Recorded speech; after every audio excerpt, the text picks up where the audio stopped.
C'est l'histoire de gens qui se demandent comment se faire aimer et qui font tout bien, tout propre, qui rendent un vrai service aux gens parce que McDo en France, ça ne s'est pas installé pour rien. Ça s'est installé parce qu'en France, quand on allait dans un restaurant, qu'on avait des enfants, on était à peu près jetés assez rapidement. Que quand on voulait manger à pas d'heure, on ne pouvait plus manger, qu'à 2h30 de l'après-midi, ils disaient qu'ils ne savaient plus faire une omelette. Aussi parce que les gens, il y a un moment donné, on compte et on regarde qu'est-ce qu'on peut manger, est-ce qu'on a un repas correct. Tout ça, ça a créé une vraie révolution de McDo. Il y a une vraie installation de McDo en France, dans le pays, où on défendait si fortement la gastronomie française. Comme quoi, il faut toujours respecter les gens qui rendent service. Ils ont rendu service à la famille d'abord. C'était quand même pratique le dimanche d'emmener tous les enfants chez McDo et de ne pas être obligé de faire la cuisine et la vaisselle en même temps et de les laisser faire n'importe quoi chez McDo. Donc tout ça, c'était un vrai territoire et une vraie marque. Mais depuis des années, ils expliquaient à tous qu'ils rendaient ce service. Ils étaient pratiques, accessible, pas cher. Et quand ils sont venus nous voir, c'était très sympa parce qu'ils ne comprenaient pas, ils disaient mais on n'arrive pas à trouver au-dessus, qu'est-ce qu'on peut dire? Et moi je me disais mais ils ont une très belle agence, donc pourquoi personne ne trouve? C'est pas parce que l'agence ne trouve pas, il doit y avoir un blocage. Et je leur ai simplement dit donnez-moi le brief exactement. Et là ils m'ont dit voilà, on est pratique. Et là je suis là, on est mal barré. Parce que, est-ce que vous vous rendez compte, pour se faire aimer, à dire à quelqu'un, vous savez, moi je suis très pratique, je suis accessible à toutes les heures. Non mais on ne se fait jamais aimer de cette façon-là, il faut trouver autre chose. J'ai dit, vous devez sûrement avoir autre chose. Vous ne devez pas avoir que des raisons rationnelles. On ne vient pas chez vous uniquement parce que c'est accessible, parce que vous êtes pratique et tout. Et en tout cas, il faut que vous fassiez tout pour qu'on ne vienne pas que pour ça. Et on a cherché chez McDo, qu'est-ce qui se passait profondément. Et ça, c'est ce qu'on appelle de l'ethnologie, finalement. Hein, on va voir les gens, on essaie de comprendre pourquoi ils s'installent. Et on a vu des drôles de trucs. On a vu des gens qui s'installaient pour longtemps chez McDo. Ils avaient l'air de s'y trouver bien. On a vu des gens totalement différents. On a vu des businessmen arriver, mettre leur Wi-Fi. On voit des femmes sortir, femmes au foyer qui sortent à peine coiffées. Elles viennent là comme si personne ne les regardait. On voit des jeunes, on voit des vieux, on voit tout, on voit des pauvres, on voit des riches. On voit des choses extraordinaires qu'on ne voit nulle part ailleurs. En France en particulier aujourd'hui. On a un peu de mal à faire que tous ces mondes se rencontrent.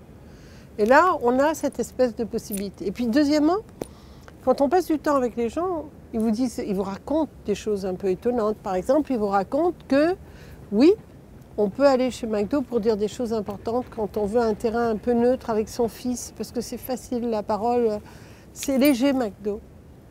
Et en fait, on a un peu compris ce que c'était McDo. McDo, c'était une porte ouverte à des gens très différents, parce qu'il n'y avait pas de regard sur la différence, il n'y avait pas de jugement, il n'y avait pas d'animosité. On servait à tous la même chose. Un repas universel, c'est intéressant, un repas universel. Tous ces gens qui sont si différents, ils ont envie d'un McDo. C'est quand même un truc extraordinaire, c'est presque comme une langue universelle. Et en fait, on s'est dit, c'est un des rares lieux où on peut venir comme on est.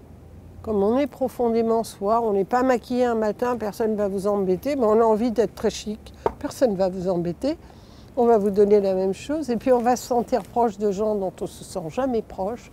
On n'est jamais regardé différemment avec pourquoi il est là, pourquoi il n'est pas là. C'est pour tout le monde. On a le droit de venir comme on est. Et comme aujourd'hui, c'est une des valeurs qui est une des valeurs difficiles. C'est difficile de dire à un jeune, venez comme vous êtes, parce qu'ils passent leur vie à mettre des affiches pour être pas comme ils sont. C'était une promesse magnifique que McDo a très bien portée. C'est une campagne qui est presque déjà une campagne sociale. Au moment où on disait le rapport entre le corporate et la campagne marque, c'est une campagne qui est profondément sociale. On aime plus McDo quand on sait qu'on peut venir comme vous êtes. Venez comme vous êtes. Je crois qu'elle dit la profondeur des choses. Elle dit de ne jamais considérer que parce que c'est un acte de consommation, il n'y a pas quelque chose de plus profond. Moi, ce que j'aime dans ce métier, c'est que derrière un yogourt, il se cache des tas de choses. Derrière des petites choses dans la vie, il se cache des tas de choses. Donc les gens qui adorent comprendre les êtres humains, voir tout d'un coup comment ils peuvent exprimer des choses, on est en fait dans un terrain extraordinaire parce que c'est un terrain où les gens, par des petits gestes, vous disent des choses importantes. Et la consommation, c'est un tas de petits gestes. Ça dit aussi à quel point la consommation, elle est reliée à des choses de fond et qu'on ne consomme pas de la même façon selon la vision qu'on a soi-même de ces choses de fond. Et c'est ce qui explique aujourd'hui qu'on est dans une époque où la consommation elle est un peu mise de côté et que du coup, on ne peut plus la parler comme avant. Et ça, c'est intéressant. Ça explique encore que notre métier, c'est super compliqué et ça, c'est passionnant. Je n'ai jamais fait autant de lettres qu'en faisant du marketing. Parce qu'on apprend, on parle de l'âme humaine, on parle de la culture, on parle des choses qui sont beaucoup plus profondes que ce que les gens veulent bien penser. Et donc, si les étudiants ont du temps, qu'ils profitent de ce temps magique pour beaucoup lire, pour beaucoup aller au cinéma, pour beaucoup apprendre sur l'être humain, parce que c'est ça qui va leur être demandé, et pas des méthodologies abscons qui ne vont rien leur apporter.